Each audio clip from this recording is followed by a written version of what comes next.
மித்ராவின் ரங்கோலி கனவுகள் அத்தியாயம் 19. நிதானமாக குழந்தையின் முன் வந்து குனிந்த ஆதி, தங்கம், நீங்க சாப்பிடணுமா, அம்மா கிட்ட போங்க என்றான். தந்தை கூறியதுமே சுற்றி இருந்த அத்தனை முகங்களையும் பார்த்த நிலாசினி உமையாலை தேடி இறுதியில் இவர்கள் இருக்கைக்கு பின்னின்று கொண்டிருந்தவளை கண்டு கொண்டாள். தாத்தாவின் மடி மீது ஏறி அன்னை உமையாலை நோக்கி தாவ அள்ளிச்சென்றை அள்ளி எடுத்து அணைத்து கொண்டாள் உமையாள். குழந்தையின் பாசத்தில் விழிகள் துளிர்க்க அன்போடு கண்ணீரெண்டில் முத்தமிட்டாள்.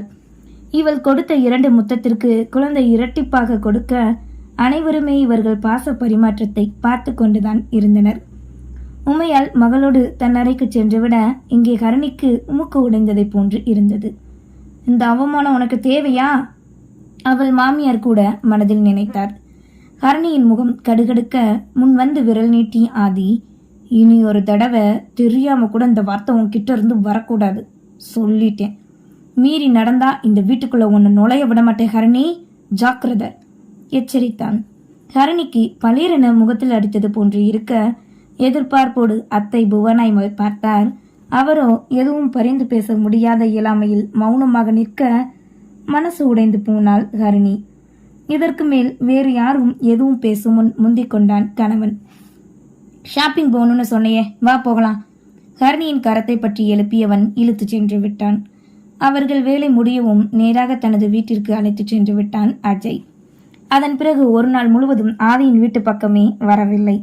நேராக நிலாவின் பிறந்த நாள் கொண்டாட்டத்திற்காக ஹோட்டலுக்குத்தான் வந்தனர். வண்ண விளக்குகள், பலூன்களால் அலங்கரிக்கப்பட்ட பெரிய ஹால், பாட்டும் கச்சேரியுமாக ஒரு புறம் வரிசையாக அடுக்கி வைக்கப்பட்ட மேசைகளில் உணவு பதார்த்தங்கள், மறுபுறம் விருந்தினர்களோடு வரும் சிறு பிள்ளைகளுக்கான விளையாட்டு வேடிக்கை நிகழ்ச்சி, இலசுகளின் நடன நிகழ்ச்சி என தொடங்கியது பிறந்தநாள் கொண்டாட்டம். மெல்லிய கடல் நீல நிறத்தில் செயற்கை பூக்களால் விளக்குகளாலும் பிற நிலாவை போல் அலங்கரிக்கப்பட்டு ஜொலிக்கும் மேடை. உமையால் நீல நிறத்தில் நீல கவுனும் அதே போல் மகள் நிலாஷினிக்கு அணிவித்து அதே நிறத்தில் ஆதியும் உடை அணிந்து வந்திருந்தான். நண்பர்கள் ஆர்ப்பாட்டம் செய்ய பிள்ளையின் கரம் பற்றி தம்பதிகள் கேக் வெட்டி பின்னர் குழந்தைக்கும் ஒருவருக்கொருவர் ஊட்டிவிட்டு கொண்டனர். நிலாவும் உமையாலும் தன் வாழ்வை அழகாக்கிய தேவதைகளாக நினைத்து பூரித்து கொண்டாடினான் ஆதி. உமையாளின் குடும்பம் மொத்தமும் வந்திருக்க விக்கியால் வர இயலவில்லை என பரிசு அனுப்பி வைத்திருந்தான். உறவுகள், நெருங்கிய நட்புகள், அலுவலக நட்புகள் என அனைவரும் அழைத்திருந்தான் ஆதி. பிறந்தநாள் கொண்டாட்டம் வெகு சிறப்பாக நடந்தது. தம்பதிகளோடும் குழந்தையோடும் புகைப்படம் எடுத்துவிட்டு பரிசு கொடுத்து ஆசீர்வாதமும் வாழ்த்தும் வழங்கி சென்றனர் அனைவரும். எதற்காக விழா ஏற்பாடு செய்தானோ அதை சிறப்பாக செய்தான் ஆதி. நெருங்கிய நட்புகளும் உறவுகளுக்கும் உமையாலை அழைத்து தன் மனைவி என அறிமுகப்படுத்தி வைக்க தவறவில்லை. நமக்கெல்லாம் ஒரு கல்யாணத்துக்கே வழி இல்லை, மாப்பிள்ளை பாரு 2 கல்யாணம் ஒரு குழந்தைன்னு வாழ்றான்டா. நண்பன் ஒருவன் கேலியாக ஆரம்பிக்க, நீயும் விக்கியும் ஒரு நாள் இல்லை ஒரு நாள் மச்சா மாப்பிள்ளையா நிற்பீங்கன்னு நினைச்சோண்டா. நண்பன் சரணும் கிண்டல் செய்தான். தம்பதிகள் சிரித்தை சமாளித்தனர். ரங்கராஜனும் நந்தினியின் பெற்றோர்களும் கூட நிறைவாக உணர்ந்தனர். அதேபோல் தூரமிருந்து பார்த்திருந்த உமையானின் பெற்றவர்களுக்கு மரம் நினைந்து போனது. சுஜியும் தன் கைபேசியில் புகைப்படம் எடுத்து அண்ணனுக்கு பகிரவும் சமூக வலைதள பக்கங்களில் மகிழ்வோடு பதிவிடவும் செய்தாள். உமையாலே ஏற்ற பின் அவளின் பெறாத மகள் என்ற வேறுபாடு ஒதுக்கமோ காட்டவில்லை. மாறாக அன்னை இல்லாத பிள்ளை என குழந்தையின் மீது அன்பும் பரிவும் பெருகியது.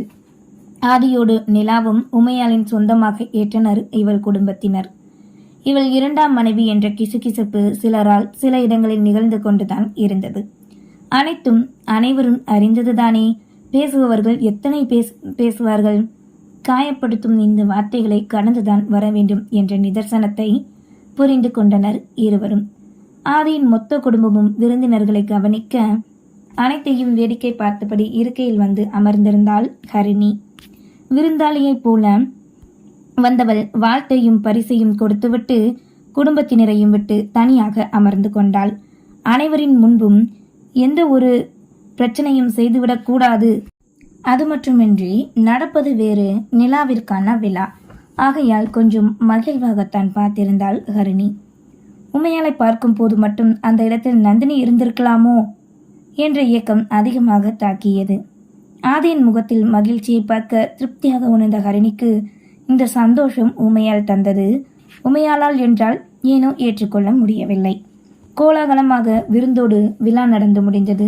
விருந்தினர்கள் அனைவரும் கிளம்பியிருக்க அனைத்தையும் முடிந்து இவர்கள் வீடு திரும்ப நள்ளிரவு ஆனது. உமையாளின் குடும்பத்தை அனுப்பிவிட்டு மனைவி மகளென இவர்களையும் குடும்பத்தோடு வீட்டிற்கு அனுப்பி வைத்த ஆதி நண்பர்களோடு நின்று கொண்டான். அஜய் ஹரிணியும் கலப்பில் இருக்க காலையில் சென்னை கிளம்ப நினைத்து ஹரிணி வீட்டிற்கு வந்திருந்தனர். ஹரிணி அப்போதே கிளம்ப வேண்டுமென அடம் பிடிக்க அஜய் உடல் வலியோடு உறக்க நிலையில் தன்னால் வண்டி ஓட்ட முடியாது என கடிந்து கொண்டு வீடு வந்திருந்தான். புவனாவும் மொத்த குடும்பத்தோடு வீட்டிற்கு வந்து சேர்ந்தார். இதில் ஆர்த்தி, நவீன், திவாகரும் கூட நேராக இங்குதான் வந்திருந்தனர். அதீத களைப்பில் அவரவர் அறைக்குள் சென்று அடைந்து கொண்டனர்.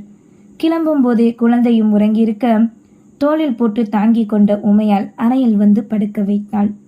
மகள் ஆழ்ந்த உறக்கத்தில் இருக்க உடைமாற்றி விட்டு கீழே வந்தாள் உமையால்.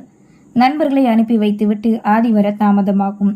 அவனின்றி நித்திரை அண்டாது காலில் அமர்ந்தபடி காத்திருந்தாள் மனைவி. நிலாவுக்கு வந்த பரிசு பொருட்கள் அத்தனையும் பிரிக்கப்படாமல் அப்படியே இருக்க அதில் ஆர்வமாக சுஜி கொடுத்த பரிசை தேடி எடுத்து பிரித்தாள் அக்கா.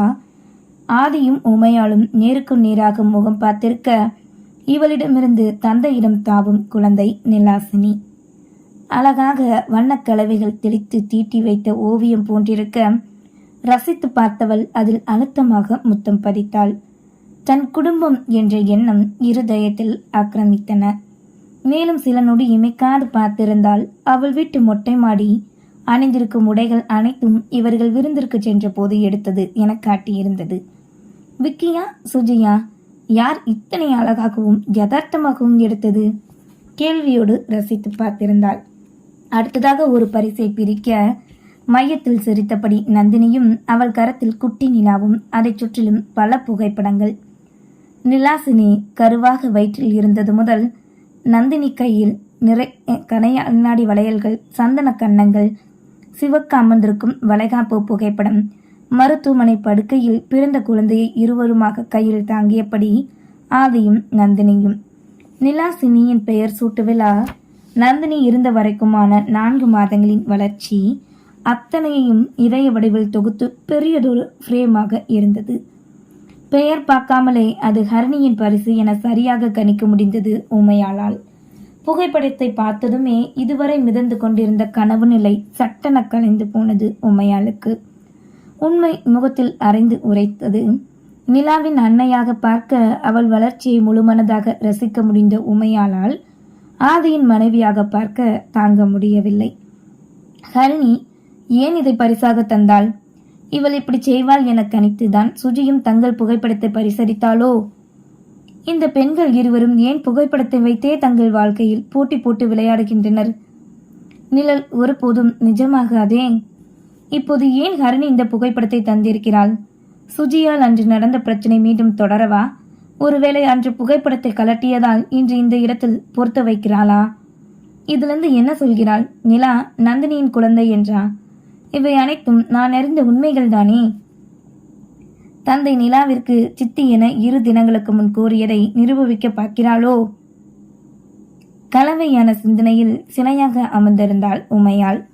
இதில் ஆதி வீட்டிற்குள் வந்ததையும் இவளை நெருங்கி வந்து மறைக்க முடியாத அளவிற்கு பெரிதாக இருந்த புகைப்பட தொகுப்பை பார்த்ததையும் கவனிக்கவில்லை பெண்.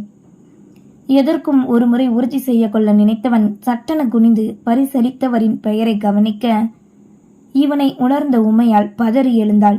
நினைச்சேன், இந்த மாதிரி வேலையெல்லாம் அவ ஒருத்தியால தான் பண்ண முடியும்னு. எவ்வளவு சொன்னாலும் அடங்க மாட்டேங்கிறாளே. ஆத்திரத்தில் புலம்பியபடி மனைவியின் கையிலிருந்து பறித்தான். படபடத்த உமையால், பரிசா கொடுத்தது தானே, விடுங்க, இந்த நைட்ல பிரச்சனை வேண்டாம் என்றபடி ஆதியின் கரங்களை அழுத்த பற்றி சமாதானப்படுத்த முயன்றான். இவள் வார்த்தையை துளியும் மதிக்காதவன் இவள் பிடியையும் இவளையும் வலுவாக உதறிவிட்டு விறுவிறுவென புகைப்படத்தை தூக்கிச் சென்றிருந்தான். நொந்து போன உமையால் நெற்றியில் அடித்து கொண்டாள். ஆதி நிதானமான நிலையில் இருக்கிறானா என்பதிலே இவளுக்கு சற்று சந்தேகம். பிடிக்கவினை எனில் தவிர்த்து செல்ல வேண்டிய சிறிய விஷயத்தை இவன் பெரிதாக ஆக்கி விடுவானே. இவன் ஏதாவது பிரச்சனை செய்து வைத்துவிட்டால் நாளை இங்கிருக்கும் அனைவரையும் எப்படி எதிர்கொள்வது? உறவுகளை முற்றிலும் தவிர்க்கவும் முடியாதே. ஏற்கனவே என்னை பிடிக்காது, இதில் இவன் செய்து வைப்பதற்கு சேர்த்து என்னை பேசுவார்களே. கொஞ்சம் பயமும் பதட்டமும் சேர்ந்து தேகம் நடுங்கச் செய்தது. அனைவரும் அழுத்து போய் இப்போதுதான் உறங்கி இருக்கின்றனர். குழந்தையும் உறங்குவதால் தனியாக விட்டு செல்ல முடியாது. பத்மாவிற்கு அழைத்தவள் ஆதி கோபமாக வருவதை கூறி முன்னெச்சரிக்கை செய்து வைத்தாள். உமையால் பேசிக்கொண்டிருக்க இங்கே அழைப்பு மணி இசைத்தது. கதவை திறந்த சுதாகர், என்ன ஆதி இந்த நேரம்? பதறி கேட்க, எங்க மாமா, உங்க அருமை மக கேட்டபடியே விரைப்பாக உள்ளே வந்தான். இவர் பதறி பார்க்க நேராக புயல் போல் உள்ளே சென்றவன் ஹரிணியின் அரை கதவை படபடவென தட்டினான். 2 நொடியில் அஜய் கதவை திறந்து கொண்டு வர பாதி உறக்க நிலையில் பின்னாடியே ஹரிணியும் வந்தாள். என்னது? கையில் இருக்கும் புகைப்படத்தை தூக்கி காட்டியவன் ரௌத்ரமோடு கேட்டான். பார்த்தா தெரியல, உன் குழந்தையும் உன் ஒய்ஃபும். அசால்ட்டாக தோள்களை குலுக்கினாள்.